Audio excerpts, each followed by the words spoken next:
Hi, അപ്പോൾ എല്ലാവർക്കും നമ്മുടെ പ്ലൂട്ടോയുടെ പുതിയൊരു ക്ലാസ്സിലേക്ക് സ്വാഗതം. അപ്പോൾ നമ്മൾ നോക്കുന്നത് നമ്മുടെ ഫയർമാൻ്റെ സ്പെഷ്യൽ ടോപ്പിക്കാണ്. അപ്പോൾ നമ്മുടെ എക്സാമൊക്കെ തൊട്ടടുത്ത് വന്നിട്ടുണ്ട്. അപ്പോൾ എന്ത് ചെയ്യാം, നമ്മുടെ സ്പെഷ്യൽ ടോപ്പിക്ക് നമുക്കൊന്ന് പെട്ടെന്ന് റിവൈസ് ചെയ്ത് പോകാം. ഇതൊരു ഓഡിയോ ക്ലാസ്സാണ്.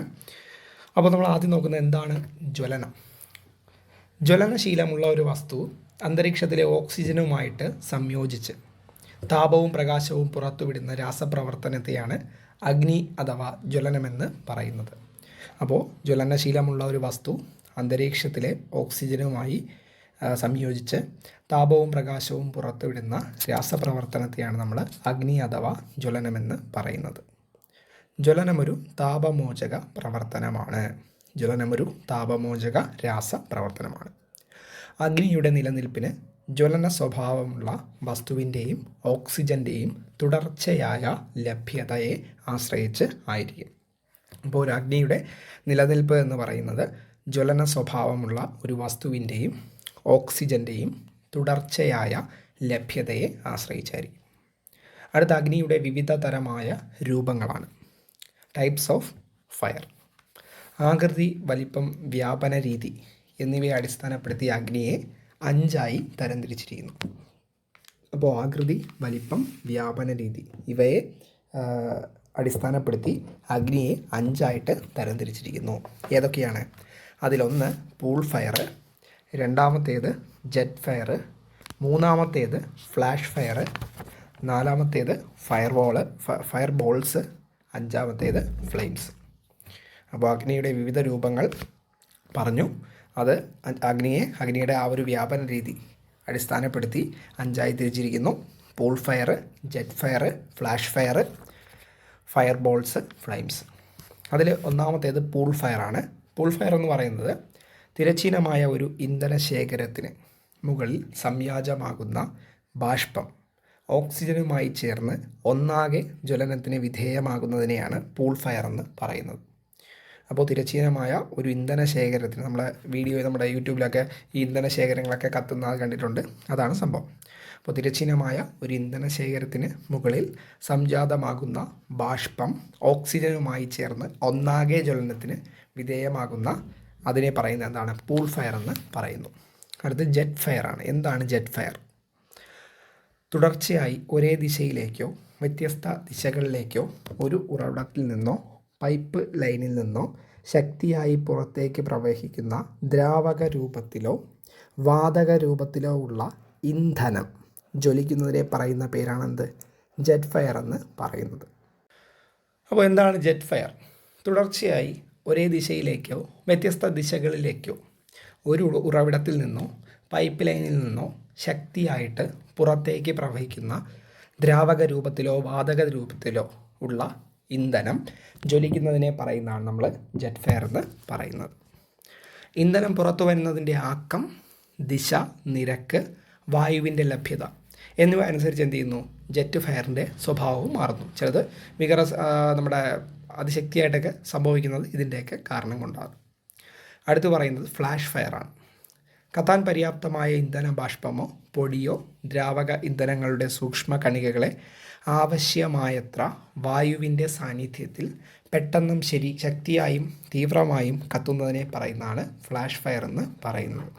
അപ്പോൾ കത്താൻ പര്യാപ്തമായ ഇന്ധന ബാഷ്പമോ പൊടിയോ ദ്രാവക ഇന്ധനങ്ങളുടെ സൂക്ഷ്മ കണികകളെ ആവശ്യമായത്ര വായുവിൻ്റെ സാന്നിധ്യത്തിൽ പെട്ടെന്നും ശക്തിയായും തീവ്രമായും കത്തുന്നതിനെയാണ് ഫ്ലാഷ് ഫയർ എന്ന് പറയുന്നത്. അടുത്ത് പറയുന്നത് ഫയർ ബോൾസ് ആണ്. എന്താണ് ഫയർ ബോൾസ്? ഇന്ധന ബാഷ്പവും വായുവും കൂടിക്കലർന്ന മിശ്രിതം ഗോളാകൃതിയിൽ ഒന്നിച്ച് കത്തുന്നതിനെ പറയുന്നതാണ് നമ്മൾ ഫയർ ബോൾ എന്ന് പറയുന്നത്. അപ്പോൾ നമ്മുടെ ഇന്ധന ബാഷ്പവും വായുവും കൂടിക്കലർന്ന മിശ്രിതം ഗോളാകൃതിയിൽ ഒന്നിച്ച് കത്തുന്നതിനെയാണ് നമ്മൾ എന്തെന്ന് പറയുന്നത്? ഫയർ ബോൾസ് എന്ന് പറയുന്നത്. Boiling liquid, expanding vapour explosion എന്നിവ സംഭവിക്കുമ്പോൾ ഫയർ ബോൾസ് സൃഷ്ടിക്കപ്പെടുന്നു, അല്ലെങ്കിൽ ബ്ലീവ് സൃഷ്ടിക്കപ്പെടുന്നു. അപ്പോൾ boiling liquid, expanding vapour explosion ഇവയൊക്കെ സംഭവിക്കുമ്പോൾ ഫയർ ബോൾസ് അല്ലെങ്കിൽ ബ്ലീവ് സൃഷ്ടിക്കപ്പെടുന്നു. അടുത്ത നമ്മുടെ ലാസ്റ്റ് ഇതാണെന്ത്? ഫ്ലെയിംസ്. ഏതാണ്ട് മുഴുവൻ ജ്വലന പ്രക്രിയകളും സംഭവിക്കുന്നത് ബാഷ്പാവസ്ഥയിലാണ്. ഇന്ധന ബാഷ്പവും വായുവും ചേർന്ന മിശ്രിതം ജ്വലന പരിധിക്കുള്ളിൽ ആകുമ്പോൾ മാത്രമാണ് എന്ത് ചെയ്യുന്നത്, ജ്വലനം സംഭവിക്കുന്നത്. ഒരു മെഴുകുതിരി കത്തുന്ന രാസപ്രവർത്തനത്തിൽ മെഴുകിൽ അടങ്ങിയിരിക്കുന്ന കാർബൺ ആറ്റങ്ങൾ ചുട്ടുപഴുത്ത് തിളങ്ങുകയും ജ്വാലയിൽ നിന്നും ചൂട് വികിരണം ചെയ്യുകയും ചെയ്യുന്നു. ഇന്ധനബാഷ്പത്തിൻ്റെയും വായുവിൻ്റെയും ചലനത്തിനനുസരിച്ച് ജ്വാലയുടെ സ്ഥാനവും ചെറിയ തോതിൽ മാറിക്കൊണ്ടിരിക്കുന്നു. ഇന്ധനബാഷ്പവും വായുവും തമ്മിൽ കലരുന്നതിനെ ഡിഫ്യൂഷൻ എന്ന് പറയുന്നു. അപ്പോൾ ഇന്ധനബാഷ്പവും വായുവും തമ്മിൽ കലരുന്നതിനെ എന്തെന്ന് പറയുന്നു, ഡിഫ്യൂഷൻ എന്ന് പറയുന്നു. ഉന്നത ഊഷ്മാവിൽ ഡിഫ്യൂഷൻ വളരെ വേഗത്തിൽ നടക്കുന്നു. അപ്പോൾ ഉന്നത ഊഷ്മാവിൽ എന്ത് ചെയ്യുന്നു, ഡിഫ്യൂഷൻ വളരെ വേഗത്തിൽ നടക്കുന്നു. ഡിഫ്യൂഷൻ മുഖേന ഇന്ധനബാഷ്പവും വായുവും കലർന്ന് സംഭവിക്കുന്ന ജ്വലനത്തെയാണ് ഡിഫ്യൂഷൻ ഫ്ലെയിം എന്ന് പറയുന്നത്. അപ്പോൾ ഉന്നത ഊഷ്മാവിൽ ഡിഫ്യൂഷൻ മുഖേന ഇന്ധനബാഷ്പവും വായുവും കലർന്ന് സംഭവിക്കുന്ന ജ്വലനത്തെയാണ് നമ്മൾ ഡിഫ്യൂഷൻ ഫ്ലെയിം എന്ന് പറയുന്നത്. ഉന്നത ഊഷ്മാവിൽ ഡിഫ്യൂഷൻ വളരെ വേഗത്തിൽ നടക്കുന്നു. ഡിഫ്യൂഷൻ്റെ നിരക്ക് ജ്വാലയുടെ വലിപ്പത്തെയും ജ്വലന നിരക്കിനെയും സ്വാധീനിക്കുന്നു. അപ്പോൾ ആ ഒരു ഡിഫ്യൂഷൻ്റെ നിരക്ക് എന്ത് ചെയ്യുന്നു, ജ്വാലയുടെ വലിപ്പത്തെയും അതേപോലെ തന്നെ ജ്വലന നിരക്കിനെയും എന്ത് ചെയ്യുന്നു, സ്വാധീനിക്കുന്നു. അടുത്ത അഗ്നിയുടെ സവിശേഷതകളാണ്. എന്തൊക്കെയാണ് അഗ്നിയുടെ സവിശേഷതകൾ? ഫയർ ഈസ് ഫാസ്റ്റ് എന്ന് പറയുമ്പോൾ എന്താണ്, നിമിഷങ്ങൾക്കുള്ളിൽ വൻ നാശമുണ്ടാക്കും. ഫയർ എന്ന് പറയുന്നത് വളരെ ഫാസ്റ്റാണ്. അപ്പോൾ എന്താണ്, നിമിഷങ്ങൾക്കുള്ളിൽ എന്ത് ചെയ്യുന്നു, ഫയർ വലിയൊരു നാശനഷ്ടം ഉണ്ടാക്കുന്നു. ഫയർ ഈസ് ഹോട്ട്, ജ്വാലയേക്കാൾ താപമാണെന്ത്, നമ്മുടെ താപമാണ് അപകടകാരിയാണെന്ത്, നമ്മുടെ ഫയർ എന്ന് പറയുന്നത്. അടുത്ത് ഫയർ ഈസ് ഡാർക്ക് എന്ന് പറയുമ്പോൾ എന്താണ്, ചുരുങ്ങിയ സമയത്തിനുള്ളിൽ കരിയും ചാരവും മാത്രമായി അവശേഷിക്കുന്ന ഒന്നാണെന്ത്, നമ്മുടെ ഫയർ എന്ന് പറയുന്നത്. ഫയർ ഈസ് ഡെഡ്ലി, സർവനാശകമാണ്. എന്താണ്, ആ വാക്കിൽ തന്നെ സർവനാശകമാണ്. ഉൽപ്പന്നങ്ങളെല്ലാം ഉൽപ്പന്നങ്ങളെല്ലാം എന്താണ്, ജീവസംഹാരികളാണ്. ഇത്രയാണ് അഗ്നിയുടെ സവിശേഷതകൾ എന്ന് പറയുന്നത്. അഗ്നിയുടെ സവിശേഷതകൾ എന്ന് പറയുമ്പോൾ fire is fast, fire is hot, fire is dark, fire is deadly. അപ്പോൾ ഇത്രയും ചെയ്യാൻ നമുക്കൊന്ന് റിവൈസ് ചെയ്തിട്ട് പോവാം. അപ്പോൾ ആദ്യം പറഞ്ഞത് ഫയറാണ്. ജ്വലനശീലമുള്ള ഒരു വസ്തു അന്തരീക്ഷത്തിലെ ഓക്സിജനുമായി സംയോജിച്ച് താപവും പ്രകാശവും പുറത്തുവിടുന്ന രാസപ്രവർത്തനത്തെയാണ് നമ്മൾ അഗ്നി അഥവാ ജ്വലനം എന്ന് പറയുന്നത്. ജ്വലനം ഒരു താപമോചക രാസപ്രവർത്തനമാണ്. അഗ്നിയുടെ നിലനിൽപ്പ് ജ്വലന സ്വഭാവമുള്ള വസ്തുവിൻ്റെയും ഓക്സിജൻ്റെയും തുടർച്ചയായ ലഭ്യയെ ആശ്രയിച്ചായിരിക്കും. അത് കഴിഞ്ഞ് പറഞ്ഞത് അഗ്നിയുടെ വിവിധ രൂപങ്ങളാണ്, ടൈപ്സ് ഓഫ് ഫയർ. അഗ്നിയുടെ ആകൃതി, വലിപ്പം, അതേപോലെ തന്നെ നമ്മുടെ വ്യാപന രീതിയെ ഇത്രയും വെച്ച് നോക്കുമ്പോൾ നമ്മുടെ അഗ്നി എന്തായി തിരിച്ചിരിക്കുന്നു, 5ആയിട്ട് തരം തിരിച്ചിരിക്കുന്നു. അതിൽ ഒന്നാമത്തേത് നമ്മൾ പറഞ്ഞത് പൂൾ ഫയറാണ്. തിരശ്ചീനമായ ഒരു ഇന്ധന ശേഖരണത്തിന് മുകളിൽ സംജാതമാകുന്ന ബാഷ്പം ഓക്സിജനുമായി ചേർന്ന് ഒന്നാകെ ജ്വലനത്തിന് വിധേയമാകുന്നതിനെയാണ് നമ്മൾ എന്തെന്ന് പറയുന്നത്, പൂൾ ഫയർ എന്ന് പറയുന്നത്. അത് കഴിഞ്ഞ് നമ്മൾ പറഞ്ഞത് ജെറ്റ് ഫയറാണ്. എന്താണ് ജെറ്റ് ഫയർ? തുടർച്ചയായി ഒരേ ദിശയിലേക്കോ വ്യത്യസ്ത ദിശകളിലേക്കോ ഒരു ഉറവിടത്തിൽ നിന്നോ പൈപ്പ് ലൈനിൽ നിന്നോ ശക്തിയായി പുറത്തേക്ക് പ്രവഹിക്കുന്ന ദ്രാവക രൂപത്തിലോ വാതക രൂപത്തിലോ ഉള്ള ഇന്ധനം ജ്വലിക്കുന്നതിനെയാണ് നമ്മൾ ജെറ്റ് ഫയർ എന്ന് പറയുന്നത്. അത് കഴിഞ്ഞ് പറഞ്ഞത് ഇന്ധനം പുറത്തു വരുന്നതിൻ്റെ ആക്കം, ദിശ, നിരക്ക്, വായുവിൻ്റെ ലഭ്യത എന്നിവ അനുസരിച്ച് ജെറ്റ് ഫയറിൻ്റെ സ്വഭാവവും എന്ത് ചെയ്യുന്നു, മാറുന്നു. അത് കഴിഞ്ഞ് പറഞ്ഞത് flash ഫയറാണ്.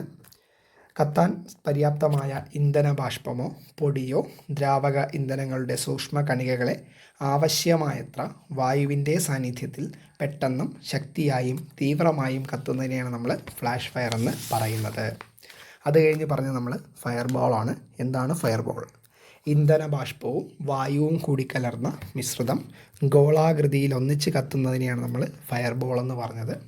Boiling liquid, expanding vapour explosion എന്നിവ സംഭവിക്കുമ്പോൾ ഫയർ ബോൾസ് അല്ലെങ്കിൽ എന്ത് സൃഷ്ടിക്കപ്പെടുന്നു, ബ്ലീവ് സൃഷ്ടിക്കപ്പെടുന്നു. അടുത്ത് നമ്മൾ ലാസ്റ്റ് പറഞ്ഞ ഫ്ലെയിംസ് ആണ്. ഏതാണ്ട് മുഴുവൻ ജ്വലന പ്രക്രിയകളും സംഭവിക്കുന്നത് ബാഷ്പാവസ്ഥയിലാണ്. ഇന്ധന ബാഷ്പവും വായുവും ചേർന്ന മിശ്രിതം ജ്വലന പരിധിക്കുള്ളിലാകുമ്പോൾ മാത്രമാണ് എന്ത് ചെയ്യുന്നത്, ജ്വലനം സംഭവിക്കുന്നത്. ഒരു മെഴുകുതിരി കത്തുന്ന രാസപ്രവർത്തനത്തിൽ മെഴുകിലടങ്ങിയിരിക്കുന്ന കാർബൺ ആറ്റങ്ങൾ ചുട്ടുപഴുത്ത് തിളങ്ങുകയും ജ്വാലയിൽ നിന്നും ചൂട് വികിരണം ചെയ്യുകയും ചെയ്യുന്നു. നമ്മുടെ ഈ ചൂട് നമുക്ക് ഏൽക്കുന്ന എങ്ങനെയാണ്, വികിരണം വഴിയാണ് സംഭവിക്കുന്നത്. ഇന്ധന ബാഷ്പത്തിൻ്റെയും വായുവിൻ്റെയും ചലനത്തിനനുസരിച്ച് ജ്വാലയുടെ സ്ഥാനവും ചെറിയ തോതിൽ മാറിക്കൊണ്ടിരിക്കുന്നു. ഇന്ധന ബാഷ്പവും വായുവും തമ്മിൽ കലരുന്നതിനെ നമ്മൾ എന്തെന്ന് പറയുന്നു? ഡിഫ്യൂഷൻ എന്ന് പറയുന്നു. ഉന്നത ഊഷ്മാവിൽ ഡിഫ്യൂഷൻ വളരെ വേഗത്തിൽ എന്ത് ചെയ്യുന്നു? സംഭവിക്കുന്നു. ഡിഫ്യൂഷൻ മുഖേന ഇന്ധന ബാഷ്പവും വായുവും കലർന്ന് സംഭവിക്കുന്ന ജ്വലനത്തെയാണ് നമ്മൾ ഡിഫ്യൂഷൻ ഫ്ലെയിം എന്ന് പറയുന്നത്. ഡിഫ്യൂഷൻ്റെ നിരക്ക് ജ്വാലയുടെ വലിപ്പത്തെയും ജ്വലന നിരക്കിനെയും സ്വാധീനിക്കുന്നു. ലാസ്റ്റ് നമ്മൾ പറഞ്ഞത് അഗ്നിയുടെ സവിശേഷതകളാണ്. അത് പറയുന്നത് fire is fast, fire is hot, fire is dark, fire is deadly. അപ്പോൾ നമ്മൾ അടുത്ത് നോക്കാൻ പോകുന്നത് നമ്മുടെ ക്ലാസിഫിക്കേഷൻ ഓഫ് ഫയർ ആണ്. ഫയറിനെ പല രീതിയിൽ ക്ലാസിഫൈ ചെയ്തിട്ടുണ്ട്, അതാണ് നമ്മൾ നോക്കാൻ പോകുന്നത്. അപ്പോൾ അതിലൊന്നാമത്തെ ക്ലാസിഫിക്കേഷനാണ് ക്ലാസ് എ ഫയർ. എന്താണ് ക്ലാസ് എ ഫയർ? കത്തിയാൽ ചാരമോ കരിയോ അവശേഷിക്കുന്ന തരത്തിലുള്ള ഖരവസ്തുക്കളിൽ, അതായത് കാർബണേഷ്യസ് അതിലുണ്ടാകുന്ന തീപിടുത്തത്തെയാണ് നമ്മൾ ക്ലാസ് എ ഫയർ എന്ന് പറയുന്നത്. അപ്പോൾ എന്താണ് ക്ലാസ് എ ഫയർ എന്ന് പറഞ്ഞു കഴിഞ്ഞാൽ, കത്തിയാൽ ചാരമോ കരിയോ അവശേഷിക്കുന്ന തരത്തിലുള്ള ഖരവസ്തുക്കൾ എന്ന് പറയുമ്പോൾ നമ്മുടെ കാർബണേഷ്യസ് അതിലുണ്ടാകുന്ന തീപിടുത്തങ്ങളെയാണ് നമ്മൾ എന്ത് പറയുന്നത്? ക്ലാസ് എ ഫയർ എന്ന് പറയുന്നത്. ഉദാഹരണം നമ്മൾ തടി, പേപ്പർ, തുണി, പ്ലാസ്റ്റിക് ഇവയിലേക്ക് തീപിടുത്തത്തെ നമ്മൾ ഏത് ഫയർ എന്ന് പറയാം? ക്ലാസ് എ ഫയർ എന്ന് പറയാം. ക്ലാസ് എ തീപിടുത്തത്തെ നമ്മളിപ്പോൾ തടിയിലും പേപ്പറിലും ഒക്കെ തീപിടിക്കുമ്പോൾ എന്ത് ചെയ്യും? നമ്മൾ വെള്ളം ഒഴിച്ച് അണയ്ക്കും. അപ്പോൾ ക്ലാസ് എ തീപിടുത്തത്തെ എന്ത് ചെയ്യാം? ജലം ഉപയോഗിച്ച് അല്ലെങ്കിൽ ജലത്തിൻ്റെ കൂളിംഗ് എഫക്റ്റ് ഉപയോഗിച്ച് എന്ത് ചെയ്യാം? കെടുത്താമെന്നാണ് പറയുന്നത്. അപ്പോൾ ക്ലാസ് എ ഫയർ എന്ന് പറഞ്ഞു കഴിഞ്ഞാൽ കത്തിയാൽ ചാരമോ കരിയോ അവശേഷിക്കുന്ന തരത്തിലുള്ള ഖരവസ്തുക്കളിൽ ഉണ്ടാകുന്ന തീപിടുത്തങ്ങളെയാണ് ക്ലാസ് എ ഫയർ എന്ന് പറയുന്നത്. തടി, പേപ്പർ, തുണി, പ്ലാസ്റ്റിക് ഇവയിലെ തീപിടുത്തം ക്ലാസ് എ ഫയർ എന്ന് പറയുന്നു. ക്ലാസ് എ തീപിടുത്തത്തെ എന്ത് ചെയ്യാം? നമുക്ക് ജലം എന്ന് പറയുമ്പോൾ നമ്മുടെ ജലത്തിൻ്റെ ആ ഒരു കൂളിംഗ് നാച്ചർ ഉപയോഗിച്ച് എന്ത് ചെയ്യാം? നമുക്ക് ക്ലാസ് എ തീയെ കെടുത്താം. അടുത്ത് പറയുന്ന തീപിടുത്തമാണ് ക്ലാസ് ബി ഫയർ. എന്താണ് ക്ലാസ് ബി ഫയർ? ജ്വലന സ്വഭാവമുള്ള ദ്രാവകങ്ങളിലുണ്ടാകുന്ന തീപിടുത്തമാണ് എന്തെന്ന് പറയുന്നത്? ക്ലാസ് ബി ഫയർ എന്ന് പറയുന്നത്. ദ്രാവകങ്ങൾ ബി എന്ന് പറയുമ്പോൾ ഇതാണ് ദ്രാവകങ്ങൾ. ഉദാഹരണം പറയുന്നത് പെട്രോളിയം ഉൽപ്പന്നങ്ങൾ, ആൽക്കഹോള്, പെയിൻറ്റ് ഇവയൊക്കെ കത്തുന്ന എന്താണ്? ക്ലാസ് ബി ഫയറിൻ്റെ ആ ഒരു ഗണത്തിൽ എന്ത് ചെയ്യാം? നമുക്ക് പെടുത്താം. ഡ്രൈ കെമിക്കൽ പൗഡർ എന്നിവ ഉപയോഗിച്ച് ബി ക്ലാസ് തീപിടുത്തം ശമിപ്പിക്കാം. പത എന്ന് പറയുമ്പോൾ നമ്മുടെ ഫോമാണ്. ഡ്രൈ കെമിക്കൽ പൗഡർ എന്ന് പറയുമ്പോൾ എന്താണ്? നമ്മുടെ ഡി സി പി എക്സ്റ്റിങ്ക്യൂഷറൊക്കെ വെച്ച് അല്ലെങ്കിൽ ഫോം എക്സ്റ്റിങ്ക്യൂഷർ വെച്ച് എന്ത് ചെയ്യാം? നമുക്ക് ഈ ഒരു ബി ക്ലാസ് ഫയറിനെ കെടുത്താമെന്നാണ് പറയുന്നത്. ഇപ്പോൾ പറഞ്ഞത് ക്ലാസ് ബി ഫയറാണ്. ജ്വലന സ്വഭാവമുള്ള ദ്രാവകങ്ങളിൽ ഉണ്ടാകുന്ന തീപിടുത്തത്തെയാണ് നമ്മൾ ബി ക്ലാസ് ഫയർ എന്ന് പറയുന്നത്. പെട്രോളിയം ഉൽപ്പന്നങ്ങൾ, ആൽക്കഹോള്, പെയിൻറ്റ് ഇതൊക്കെ എന്താണ്? ദ്രാവകങ്ങളാണ്. അപ്പോൾ ഇതിലുണ്ടാകുന്ന തീപിടുത്തത്തെയാണ് നമ്മൾ ബി ക്ലാസ് ഫയർ എന്ന് പറയുന്നത്. ഈ ഒരു തീയെ നമുക്ക് എങ്ങനെ കെടുത്താൻ പറ്റും? പത അല്ലെങ്കിൽ ഫോം എക്സ്റ്റിങ്ക്യൂഷർ വെച്ച് അല്ലെങ്കിൽ നമ്മുടെ ഡ്രൈ കെമിക്കൽ പൗഡർ DCP എക്സ്റ്റിങ്ക്യൂഷറൊക്കെ വെച്ച് എന്ത് ചെയ്യാം? നമുക്ക് ഈ ഒരു ക്ലാസ് ബി ഫയറിനെ എന്ത് ചെയ്യാം? നമുക്ക് ശമിപ്പിക്കാം. അടുത്ത നമ്മുടെ മൂന്നാമത്തെ ക്ലാസിഫിക്കേഷൻ ഓഫ് ഫയറാണ് class C fire. C fire എന്ന് പറയുമ്പോൾ എന്താണ്? ജ്വലന സ്വഭാവമുള്ള വാതകങ്ങളിലുണ്ടാകുന്ന തീപിടുത്തമാണ് ക്ലാസ് സി ഫയർ എന്ന് പറയുന്നത്. ക്ലാസ് സി ഫയർ എന്ന് പറയുമ്പോൾ ജ്വലന സ്വഭാവമുള്ള വാതകങ്ങളിലുണ്ടാകുന്ന തീപിടുത്തത്തെയാണ് ക്ലാസ് സി ഫയർ എന്ന് പറയുന്നത്. ഇപ്പോൾ ഉദാഹരണം നമ്മുടെ LPG, അസറ്റിലിൻ, ഹൈഡ്രജൻ എന്നിവയിലെ തീപിടുത്തമാണ് നമ്മൾ ക്ലാസ് സി ഫയറിലെ ആ ഒരു ഗണത്തിൽ പെടുന്നത്. നമ്മുടെ ഗ്യാസുകളിൽ അല്ലെങ്കിൽ വാതകങ്ങളിൽ ഉണ്ടാകുന്ന തീപിടുത്തമാണ് നോർമലി നമ്മുടെ ക്ലാസ് സി ഫയറിൽ വരുന്നത്. ഉദാഹരണം പറയുന്നത് നമ്മുടെ LPG, അസറ്റിലിൻ, ഹൈഡ്രജൻ അതൊക്കെയാണ്. ഡ്രൈ കെമിക്കൽ പൗഡർ, അലസവാതകങ്ങൾ, ഹാലോൺ അല്ലെങ്കിൽ CO2 ഇതാണ് നമ്മൾ അലസവാതകങ്ങൾ എന്ന് പറയുന്നത്. ഇവയൊക്കെ വെച്ച് എന്ത് ചെയ്യാം? നമുക്ക് ക്ലാസ് സി ഫയറിനെ കെടുത്താൻ പറ്റും. അപ്പോൾ നമ്മൾ പറഞ്ഞത് ക്ലാസ് സി ഫയറിനെ കുറിച്ചാണ്. ജ്വലന സ്വഭാവമുള്ള വാതകങ്ങളിൽ ഉണ്ടാകുന്ന തീപിടുത്തത്തെയാണ് നമ്മൾ ക്ലാസ് സി ഫയർ എന്ന് പറഞ്ഞത്. അതിന് ഉദാഹരണം പറഞ്ഞത് LPG, അസറ്റലിൻ, ഹൈഡ്രജൻ എന്നിവയിലെ തീപിടുത്തത്തെയാണ്. അപ്പോൾ ഈ ഒരു ക്ലാസ് സി തീപിടുത്തത്തെ നമ്മൾ കെടുത്തുന്നത് ഡ്രൈ കെമിക്കൽ പൗഡർ കൊണ്ട് അല്ലെങ്കിൽ അലസവാതകങ്ങൾ കൊണ്ട്. ഈ അലസവാതകം എന്ന് പറയുമ്പോൾ അതിൽ ഹാലോണും CO2 ഒക്കെ വരും. ഇവയൊക്കെ കൊണ്ടാണ് എന്ത് ചെയ്യുന്നത്? നമ്മൾ ക്ലാസ് സി ഫയർ കെടുത്തുന്നത്. അപ്പോൾ ക്ലാസ് സി ഫയർ എന്ന് പറയുമ്പോൾ എന്താണ്? വാതകങ്ങളുണ്ടാകുന്ന തീപിടുത്തമാണ്. അടുത്ത് ക്ലാസ് ഡി ഫയറാണ്. ക്ലാസ് ഡി ഫയർ എന്ന് പറയുമ്പോൾ ജ്വലന സാധ്യതയുള്ള ലോഹങ്ങളിലുണ്ടാകുന്ന തീപിടുത്തത്തെയാണ് നമ്മൾ ക്ലാസ് ഡി ഫയർ എന്ന് പറയുന്നത്. അപ്പോൾ ജ്വലന സ്വഭാവമുള്ള അല്ലെങ്കിൽ ജ്വലന സാധ്യതയുള്ള ലോഹങ്ങളിൽ ഉണ്ടാകുന്ന തീപിടുത്തത്തെയാണ് നമ്മൾ ക്ലാസ് ഡി ഫയർ എന്ന് പറയുന്നത്. അപ്പോൾ ലോഹങ്ങളിൽ ഉണ്ടാകുന്ന തീപിടുത്തത്തെയാണ് നമ്മൾ ക്ലാസ് ഡി ഫയർ എന്ന് പറയുന്നത്. സോഡിയം, മഗ്നീഷ്യം, കാൽഷ്യം, സിങ്ക് ഈ ഒരു ലോഹങ്ങളിലൊക്കെ ഉണ്ടാകുന്ന തീപിടുത്തത്തെ എന്തെന്ന് പറയാം? നമ്മുടെ ക്ലാസ് ഡി ഫയർ എന്ന് പറയാം. മനസ്സിലായല്ലോ? അപ്പോൾ സോഡിയം, മഗ്നീഷ്യം, കാൽഷ്യം, സിങ്ക് തുടങ്ങിയ ലോഹങ്ങളൊക്കെ കത്തുന്നത് എന്താണ്? ക്ലാസ് ഡി ഫയറിന് ഉദാഹരണമാണ്. കത്തിക്കൊണ്ടിരിക്കുന്ന ലോഹങ്ങളിൽ ജലം പതിച്ചാൽ എന്തു ചെയ്യും? അവ പൊട്ടിത്തെറിയും വൻ അപകട സാധ്യതകളും ഉണ്ടാക്കും. അപ്പോൾ ഒരു ലോഹം കത്തിക്കൊണ്ടിരിക്കുമ്പോൾ അതിൽ വെള്ളം കൂടെ കുറച്ച് കൊണ്ടൊഴിച്ച് ഒഴിച്ച് കഴിഞ്ഞാൽ എന്ത് ചെയ്യും? അത് കൂടുതൽ മാരകമായിട്ട് എന്ത് ചെയ്യും? അത് പൊട്ടിത്തെറിക്കാൻ സാധ്യതയുണ്ട്. ഡ്രൈ കെമിക്കൽ പൗഡർ, CO2 എന്നിവ ഉപയോഗിച്ച് എന്ത് ചെയ്യാം? ക്ലാസ് ഡി ഫയർ എന്ത് ചെയ്യാം? നമുക്ക് ശമിപ്പിക്കാം. അപ്പോൾ നമ്മുടെ ഡ്രൈ കെമിക്കൽ പൗഡർ അല്ലെങ്കിൽ നമ്മുടെ കാർബൺ ഡൈ ഓക്സൈഡൊക്കെ വെച്ച് എന്ത് ചെയ്യാം? നമ്മുടെ ക്ലാസ് ഡി ഫയർ കെടുത്താം. വെള്ളം ഒഴിക്കാൻ പാടുണ്ടോ? വെള്ളം ഒഴിക്കാൻ പാടില്ല. നമ്മുടെ ലോഹങ്ങളിൽ ഉണ്ടാകുന്ന തീപിടുത്തത്തിൽ വെള്ളം ഒഴിക്കാൻ പാടില്ല. ഒഴിച്ചാൽ എന്ത് ചെയ്യും? അത് നമ്മുടെ അനിയന്ത്രിതമായിട്ട് എന്ത് ചെയ്യും? പൊട്ടിത്തെറിക്കാൻ ചാൻസ് ഉണ്ട്. അപ്പോൾ ക്ലാസ് ഡി ഫയർ എന്ന് പറയുമ്പോൾ എന്താണ്? നമ്മുടെ ലോഹങ്ങളിൽ ഉണ്ടാകുന്ന തീപിടുത്തത്തെയാണ് ക്ലാസ് ഡി ഫയർ എന്ന് പറയുന്നത്. അത് എങ്ങനെ നമുക്ക് എടുത്താം? നമ്മുടെ ഡ്രൈ കെമിക്കൽ പൗഡർ അല്ലെങ്കിൽ CO2 എന്നിവ ഉപയോഗിച്ച് എന്ത് ചെയ്യാം? ക്ലാസ് ഡി ഫയർ എടുത്താം. അടുത്ത് നമ്മൾ പറയുന്നത് ക്ലാസ് ഇ ഫയർ ആണ്. ഇ ഫയർ എന്ന് പറയുമ്പോൾ ആ പേരിൽ തന്നെ എന്താണ്? അമിതമായി ഊർജ്ജവൽക്കരിക്കപ്പെട്ട ഇലക്ട്രോണിക് ഉപകരണങ്ങളിൽ ഉണ്ടാകുന്ന തീപിടുത്തമാണെന്ത്? ക്ലാസ് ഇ ഫയർ എന്ന് പറയുന്നത്. ഇലക്ട്രോണിക് ഇതിലൊക്കെ ഉണ്ടാകുന്ന തീപിടുത്തത്തെയാണ് എന്ത് പറയുന്നത്? ക്ലാസ് ഇ ഫയർ എന്ന് പറയുന്നത്. അപ്പോൾ ഇതാണ് ക്ലാസ് ഇ ഫയർ എന്ന് പറയുന്നത്. അടുത്ത് നമ്മുടെ 2 പോയിന്റുകളാണ്. സ്മോൾഡറിങ് ഫയർ. എന്താണ് സ്മോൾഡറിങ് ഫയർ? ഖരപദാർത്ഥങ്ങളുടെ ഉപരിതലത്തിലെ തന്മാത്രകൾ നേരിട്ട് ഓക്സിജനുമായി പ്രവർത്തിക്കുന്നതാണ് എന്തെന്ന് പറയുന്നത്? സ്മോൾഡറിങ് ഫയർ എന്ന് പറയുന്നത്. അപ്പോൾ നമ്മുടെ ഖരപദാർത്ഥങ്ങളുടെ ഉപരിതലത്തിലെ തന്മാത്രകൾ നേരിട്ട് ഓക്സിജനുമായി പ്രവർത്തിക്കുന്നതിനെയാണ് എന്തെന്ന് പറയുന്നത്? സ്മോൾഡറിങ് ഫയർ എന്ന് പറയുന്നത്. അടുത്ത് വേപ്പർ ഫേസ് ഫയറാണ്. എന്താണ് വേപ്പർ ഫേസ് ഫയർ? ഭൂരിഭാഗം പദാർത്ഥങ്ങളും ബാഷ്പാവസ്ഥയിലേക്ക് മാറിയതിന് ശേഷമാണ് എന്ത് ചെയ്യുന്നത്? കത്തുന്നത്. നോർമലി അങ്ങനെയാണല്ലോ. പദാർത്ഥങ്ങൾ എന്ത് ചെയ്യുമ്പോൾ നേരെ ബാഷ്പാവസ്ഥയിലേക്ക് മാറും, എന്നിട്ട് എന്ത് ചെയ്യും? അത് കത്തും. ഇന്ധന ബാഷ്പവും ഓക്സിജനും ചേർന്ന മിശ്രിതം ജ്വലിക്കുന്ന ഭാഗമാണെന്ത്? ജ്വാലയായി കാണപ്പെടുന്നത്. അപ്പോൾ ഇന്ധന ബാഷ്പവും ഓക്സിജനും ചേർന്ന മിശ്രിതം ജ്വലിക്കുന്ന ഭാഗമാണെന്ത്? ജ്വാലയായി കാണപ്പെടുന്നത്. അപ്പോൾ ഇതിനെയാണ് എന്തെന്ന് പറയുന്നത്? വേപ്പർ ഫേസ് ഫയർ എന്ന് പറയുന്നത്. അപ്പോൾ ഭൂരിഭാഗം പദാർത്ഥങ്ങളും ബാഷ്പാവസ്ഥയിലേക്ക് മാറിയതിനു ശേഷമാണ് കത്തുന്നത്. ഇന്ധന ബാഷ്പവും ഓക്സിജനും ചേർന്ന മിശ്രിതം ജ്വലിക്കുന്ന ഭാഗമാണെന്ത്? ജ്വാലയായി കാണപ്പെടുന്നത്. ഈ ഇത്രയും പ്രോസസ്സിനെയാണ് എന്തെന്ന് പറയുന്നത്? വേപ്പർ ഫേസ് ഫയർ എന്ന് പറയുന്നത്. അപ്പോൾ ഇത്രയും ഓക്കെയാണെന്ന് കരുതുന്നു. അടുത്ത് നമ്മൾ നോക്കുന്നത് നമ്മുടെ ജ്വലനം അല്ലെങ്കിൽ കമ്പഷൻ എന്താണ് എന്നാണ് നമ്മളടുത്ത് നോക്കുന്നത്. ഒരു ഇന്ധനവും ഓക്സിജനും ചേർന്ന് നടക്കുന്ന താപമോചക രാസപ്രവർത്തനമാണ് ജ്വലനമെന്ന് പറയുന്നത്. അപ്പോൾ ഒരു ഇന്ധനവും അല്ലെങ്കിൽ അതിൻ്റെ ഒരു ഇന്ധനവും ഓക്സിജനും ചേർന്ന് നടക്കുന്ന താപമോചക രാസപ്രവർത്തനമാണെന്ത്? നമ്മുടെ ജ്വലനമെന്ന് പറയുന്നത്.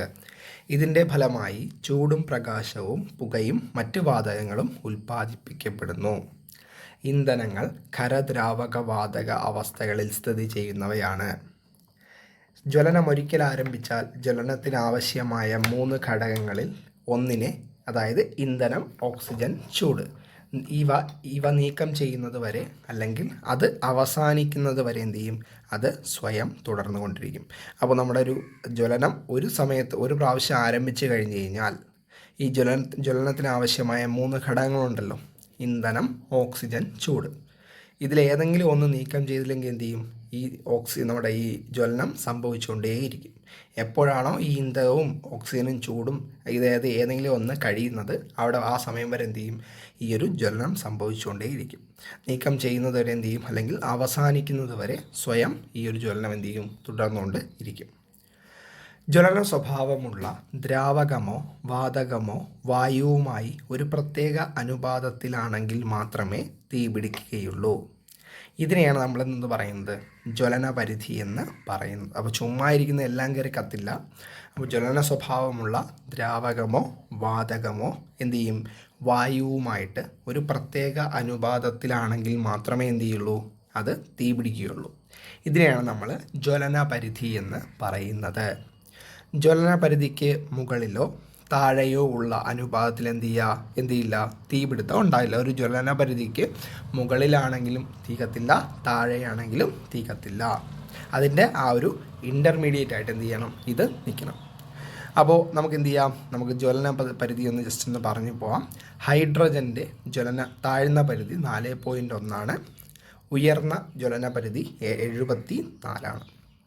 അപ്പോൾ ഹൈഡ്രജൻ്റെ താഴ്ന്ന ജ്വലന പരിധി 4.1, ഉയർന്ന ജ്വലന പരിധി 74. അസറ്റിലിൻ്റെ താഴ്ന്ന ജ്വലന പരിധി 2.5, ഉയർന്ന ജ്വലന പരിധി 80. അസറ്റിലിൻ്റെ താഴ്ന്ന ജ്വലന പരിധി 2.5, നമ്മുടെ അസറ്റിൻ്റെ ഉയർന്ന ജ്വലന പരിധി 80. അടുത്ത് ബ്യൂട്ടൈൻ്റെ താഴ്ന്ന ജ്വലന പരിധി 1.5, ഉയർന്ന ജ്വലന പരിധി ബ്യൂട്ടൈൻ്റെ 9. അപ്പോൾ ബ്യൂട്ടൈൻ്റെ നമ്മുടെ താഴ്ന്ന ജ്വലന പരിധി 1.5, ഉയർന്ന ജ്വലന പരിധി 9. പെട്രോളിൻ്റെ താഴ്ന്ന ജ്വലന പരിധി എത്രയാണ്, പെട്രോളിൻ്റെ 1.2. ഉയർന്ന ജ്വലന പരിധി എത്രയാണ്, പെട്രോളിൻ്റെ 6. അപ്പോൾ നമ്മുടെ പെട്രോളിൻ്റെ താഴ്ന്ന ജ്വലന പരിധി 1.2, ഉയർന്ന ജ്വലന പരിധി 6. അടുത്ത മീഥെയിൻ ഗ്യാസിൻ്റെ താഴ്ന്ന ജ്വലന പരിധി 5, ഉയർന്ന ജ്വലന പരിധി 15. അപ്പോൾ മീഥെയിൻ ഗ്യാസിൻ്റെ താഴ്ന്ന ജ്വലന പരിധി 5, ഉയർന്ന ജ്വലന പരിധി 15. അടുത്ത കാർബൺ മോണോക്സൈഡ്, അറിയാം നമുക്ക് ടോക്സിക് ഗ്യാസാണ്. ഈ ഒരു കാർബൺ മോണോക്സൈഡിൻ്റെ താഴ്ന്ന ജ്വലന പരിധി 12.5, ഉയർന്ന ജ്വലന പരിധി എത്രയാണ്, 74.2. അപ്പോൾ നമ്മുടെ കാർബൺ മോണോക്സൈഡിൻ്റെ താഴ്ന്ന ജ്വലന പരിധി 12.5, ഉയർന്ന ജ്വലന പരിധി എത്രയാണ്, 74.2. ഇത്രയും ഓക്കെ ആണെന്ന് കരുതുന്നു. അടുത്ത് രാസപ്രവർത്തന വേഗതയനുസരിച്ച് ജ്വലനം പല ടൈപ്പുണ്ട്. അപ്പോൾ ഒരു രാസപ്രവർത്തനത്തിൻ്റെ ആ ഒരു വേഗത അനുസരിച്ച് നമ്മുടെ ജ്വലനത്തെ പല ലെവലിലായിട്ട് തിരിച്ചിട്ടുണ്ട്. അതിലൊന്ന് പറയുന്നത് ദ്രുതഗതിയിലുള്ള ജ്വലനം, അത് കഴിഞ്ഞ് രണ്ടാമത്തേത് സ്ഫോടനമാണ്, മൂന്നാമത്തേത് മന്ദഗതിയിലുള്ള ജ്വലനമാണ്. അപ്പോൾ നമുക്ക് എന്താണ് ദ്രുതഗതിയിലുള്ള ജ്വലനമെന്ന് നോക്കാം. ആ പേരിൽ തന്നെയുണ്ട് എന്താണ്, കുറഞ്ഞ സമയത്തിനുള്ളിൽ വളരെയധികം താപവും പ്രകാശവും പുറത്തുവിടുന്നതിനെയാണ് എന്തെന്ന് പറയുന്നത്, നമ്മൾ ദ്രുതഗതിയിലുള്ള ജ്വലനമെന്ന് പറയുന്നത്. അപ്പോൾ കുറഞ്ഞ സമയത്തിനുള്ളിൽ വളരെ പെട്ടെന്ന് വളരെയധികം താപവും പ്രകാശവും പുറത്തുവിടുന്നതിനെയാണ് നമ്മൾ ദ്രുതഗതിയിലുള്ള ജ്വലനമെന്ന് പറയുന്നത്. അതിനുദാഹരണം എന്ന് പറയാം, നമ്മുടെ ഇന്ധനങ്ങളൊക്കെ പെട്ടെന്ന് കത്തി വരുന്നതിനാണ് നമ്മുടെ ദ്രുതഗതിയിലുള്ള ജ്വലനമെന്ന് പറയുന്നത്. അടുത്ത് രണ്ടാമത്തേത് സ്ഫോടനമാണ്. വളരെ കുറഞ്ഞ സമയം കൊണ്ട്, സ്ഫോടനമൊക്കെ നമുക്കറിയാം, വളരെ കുറഞ്ഞ സമയം കൊണ്ട് വളരെയധികം ചൂടും ശബ്ദവും പ്രകാശവും വലിയ മർദ്ദത്തിൽ പുറത്തുവിടുന്നതിനെയാണ് നമ്മൾ സ്ഫോടനമെന്ന് പറയുന്നത്. അപ്പോൾ വളരെ കുറഞ്ഞ സമയം കൊണ്ട്, സ്ഫോടനമൊക്കെ അറിയാമല്ലോ, വളരെ കുറഞ്ഞ സമയം കൊണ്ട് വളരെ പെട്ടെന്ന് തന്നെ വളരെയധികം ചൂടും ശബ്ദവും പ്രകാശവും വലിയ മർദ്ദത്തിൽ പുറത്തുവിടുന്നതിനാണ് എന്തെന്ന് പറയുന്നത്, നമ്മുടെ സ്ഫോടനമെന്ന് പറയുന്നത്. അതിനുദാഹരണം നമുക്ക് വെടിമരുന്ന് പൊട്ടുന്നത് പറയാം, നമ്മുടെ ഡൈനാമൈറ്റ് പൊട്ടുന്നത് പറയാം. ഇതൊക്കെ നമ്മുടെ എന്തിനാണ് ഉദാഹരണമാണ്, നമ്മുടെ സ്ഫോടനത്തിന് ഉദാഹരണമാണ്, നോർമലി നമുക്കറിയാവുന്നതാണ്. അടുത്ത് നമ്മുടെ ലാസ്റ്റ് പറയുന്നത് മന്ദഗതിയിലുള്ള ജ്വലനമാണ്. ഇതിൽ പറയുന്നത് വളരെ കുറഞ്ഞ അളവിലുള്ള താപമോ പ്രകാശമോ പുറത്തുവിടുന്നതിനെയാണ് നമ്മൾ എന്തെന്ന് പറയുന്നത്, മന്ദഗതിയിലുള്ള ജ്വലനമെന്ന് പറയുന്നത്. അപ്പോൾ വളരെ കുറഞ്ഞ അളവിലുള്ള താപമോ പ്രകാശമോ പുറത്തുവിടുന്നതിനാണ് എന്തെന്ന് പറയുന്നത്, നമ്മുടെ ആ ഒരു വളരെ സ്ലോ ആയിരിക്കും. ഇതിനാണ് നമ്മൾ എന്ത് പറയുന്നത്, മന്ദഗതിയിലുള്ള ജ്വലനമെന്ന് പറയുന്നത്. അടുത്ത് ദേശീയ അഗ്നിസേന ശമന ദിനം എന്നാണ്, അത് ഏപ്രിൽ 14. ദേശീയ അഗ്നിസേന ശമന ദിനം എന്ന് പറയുന്നത് ഏപ്രിൽ 14. അഗ്നിശമന പതാക ദിനം മാർച്ച് 8. അപ്പോൾ ദേശീയ അഗ്നിസേന ശമന ദിനമെന്ന് പറയുന്നത് ഏപ്രിൽ 14, അഗ്നിശമന പതാക ദിനമെന്ന് പറയുന്നത് മാർച്ച് 8. അടുത്ത് നമ്മൾ നോക്കുന്നത് ഹീറ്റ് ആൻഡ് ടെമ്പറേച്ചർ എന്ന് പറയുന്ന ടോപ്പിക്കാണ്. താപവും ഊഷ്മാവും എന്ന് പറയുന്ന ടോപ്പിക്ക്. അതിൽ താപം എന്ന് പറയുന്നത് എന്താണ്? ഊർജത്തിൻ്റെ ഒരു രൂപമാണ് താപമെന്ന് പറയുന്നത്. അതെല്ലാവർക്കും അറിയാം. താപം എന്ന് പറയുന്നത് നമ്മുടെ ഊർജത്തിൻ്റെ ഒരു രൂപമാണ്. ഒരു വസ്തുവിനെ തന്മാത്രയുടെ ചലനം മൂലം ലഭിക്കുന്നതാണ് എന്തെന്ന് പറയുന്നത്? താപമെന്ന് പറയുന്നത്. ഒരു വസ്തുവിലെ തന്മാത്രകളുടെ ചലനം മൂലം ലഭിക്കുന്നതാണ് എന്തെന്ന് പറയുന്നത്? നമ്മുടെ താപമെന്ന് പറയുന്നത്. താപത്തിൻ്റെ യൂണിറ്റുകൾ എന്തൊക്കെയാണ്? ജൂളും കലോറിയുമാണ്. താപത്തിൻ്റെ യൂണിറ്റുകൾ ഏതൊക്കെയാണ്? ജൂളും കലോറിയുമാണ്. താപോർജ്ജത്തിൻ്റെ SI യൂണിറ്റ് എന്താണ്? അത് ജൂളാണ്. അപ്പോൾ താപോർജ്ജത്തിൻ്റെ SI യൂണിറ്റ് ചോദിച്ചാൽ എന്തെന്ന് പറയാം നമുക്ക്? ജൂളാണ് താപോർജ്ജത്തിൻ്റെ SI യൂണിറ്റ്. J എന്നാണ് നമ്മൾ ഡിനോട്ട് ചെയ്യുന്നത്. എല്ലാ ഊർജ്ജ രൂപങ്ങളുടെയും പൊതുവായിട്ടുള്ള യൂണിറ്റാണ് എന്തെന്ന് പറയുന്നത്? കലോറി എന്ന് പറയുന്നത്. അപ്പോൾ എല്ലാ ഊർജ്ജ രൂപങ്ങളുടെയും പൊതുവായിട്ടുള്ള കോമൺ യൂണിറ്റാണെന്ത്? നമ്മുടെ കലോറി. 1 ഗ്രാം ജലത്തിൻ്റെ ഊഷ്മാവ് 1 ഡിഗ്രി ഉയർത്തുന്നതിനാവശ്യമായ താപത്തിൻ്റെ അളവാണെന്ത്? 1 കലോറി എന്ന് പറയുന്നത്. അപ്പോൾ 1 ഗ്രാം ജലത്തിൻ്റെ ഊഷ്മാവ് 1 ഡിഗ്രി ഉയർത്തുന്നതിനാവശ്യമായ താപത്തിൻ്റെ അളവാണ് എന്താ?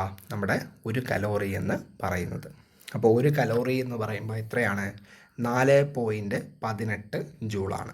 അപ്പോൾ നമ്മുടെ 1 കലോറി എന്ന് പറയുമ്പോൾ 4.18 ജൂളാണ്. ഒരു പദാർത്ഥത്തിലെ തന്മാത്രകളുടെ ആകെ ഗതികോർജ്ജത്തിൻ്റെ അളവാണ് നമ്മൾ നേരത്തെ പറഞ്ഞത് എന്താണ്? അതിൻ്റെ താപമെന്ന് പറയുന്നത്. അപ്പോൾ ഒരു പദാർത്ഥത്തിലെ തന്മാത്രകളുടെ ആകെ ഗതികോർജ്ജത്തിൻ്റെ അളവാണ് അതിൻ്റെ താപമെന്ന് പറയുന്നത്. ഒരു വസ്തുവിൻ്റെ തന്മാത്രകളുടെ ശരാശരി ഗതികോർജ്ജത്തിൻ്റെ അളവാണെന്ത്? അതിൻ്റെ ഊഷ്മാവ് എന്ന് പറയുന്നത്. അപ്പോൾ ഒരു പദാർത്ഥത്തിലെ തന്മാത്രകളുടെ ശരാശരി ഗതികോർജ്ജത്തിൻ്റെ അളവാണ് അതിൻ്റെ ഊഷ്മാവ് എന്ന് പറയുന്നത്.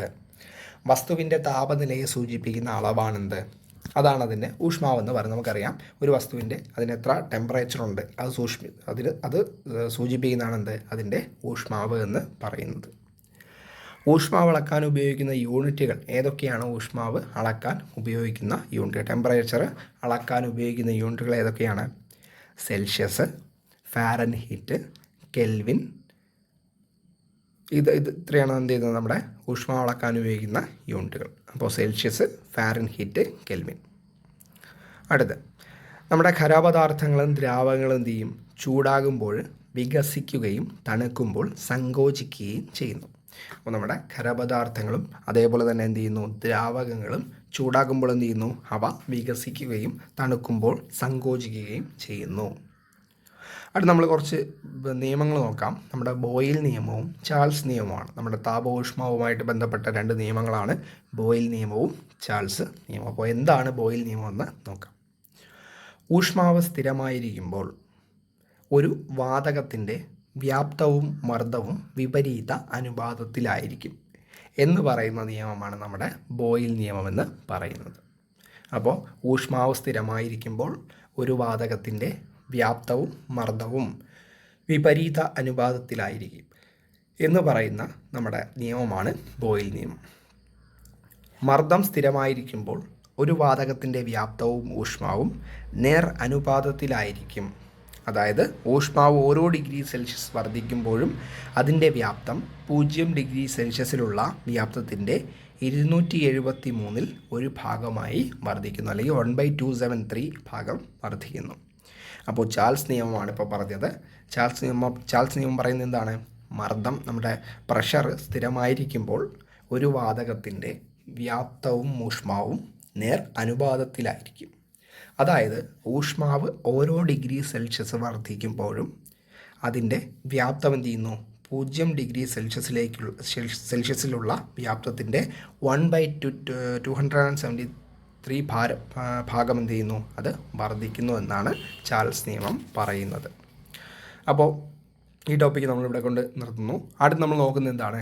ജ്വലന ത്രികോണമാണ്. നമ്മളെ ഫയർഫോഴ്സിലെ എക്സാമിന് പഠിക്കുന്നവരെ ഇമ്പോർട്ടൻ്റ് ആയിട്ട് നോക്കേണ്ട, അല്ലെങ്കിൽ ഒരു ഫയർമാൻ ഇമ്പോർട്ടൻ്റ് ആയിട്ട് നോക്കേണ്ട ഒരു ടോപ്പിക്കാണ് ജ്വലന ത്രികോണം, അല്ലെങ്കിൽ ഫയർ ട്രയാങ്കിൾ എന്ന് പറയുന്നത്. അപ്പോൾ നമുക്ക് എന്ത് ചെയ്യാം?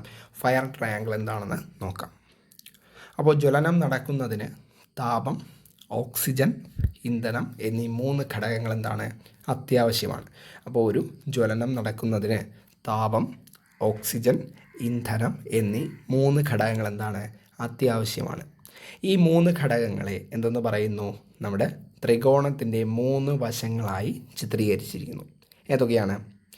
താപം, ഓക്സിജൻ, ഇന്ധനം. സിമ്പിളായിട്ട് പറഞ്ഞു കഴിഞ്ഞാൽ നമ്മുടെ ഒരു ത്രികോണം, ഒരു ട്രയാങ്കിൾ, അതിലൊരു സൈഡിൽ താപം, ഒരു സൈഡിൽ ഓക്സിജൻ, ഒരു സൈഡിൽ ഇന്ധനം. ഇത് മൂന്നും ഉണ്ടെങ്കിലേ ഒരു തീ ഉണ്ടാവുകയുള്ളൂ. അപ്പോൾ ഇതിൽ മൂന്നിൽ ഏതെങ്കിലും ഒന്നിനെ മാറ്റിക്കഴിഞ്ഞാൽ എന്ത് ചെയ്യും? തീ കത്തോ? തീ കത്തില്ല. ഇതിനെയാണ് നമ്മൾ ജ്വലന ത്രികോണം എന്ന് പറയുന്നത്. അപ്പോൾ ഈ 3 ഘടകങ്ങളെ ഒരു ത്രികോണത്തിൻ്റെ 3 വശങ്ങളായി ചിത്രീകരിച്ചിരിക്കുന്നതിനെയാണ് നമ്മൾ ജ്വലന ത്രികോണം അല്ലെങ്കിൽ ഫയർ ട്രയാങ്കിൾ എന്ന് പറയുന്നത്. ഏതെങ്കിലും ഒരു വശം അല്ലെങ്കിൽ ത്രികോണം ഇല്ലാത്തതുപോലെ ഈ 3ൻ്റെ ഒന്നിൻ്റെ അഭാവത്തിൽ എന്ത് ചെയ്യാൻ പറ്റില്ല? ജ്വലനം സാധ്യമല്ല. ഇതാണ് ഞാനിപ്പോൾ പറഞ്ഞത്.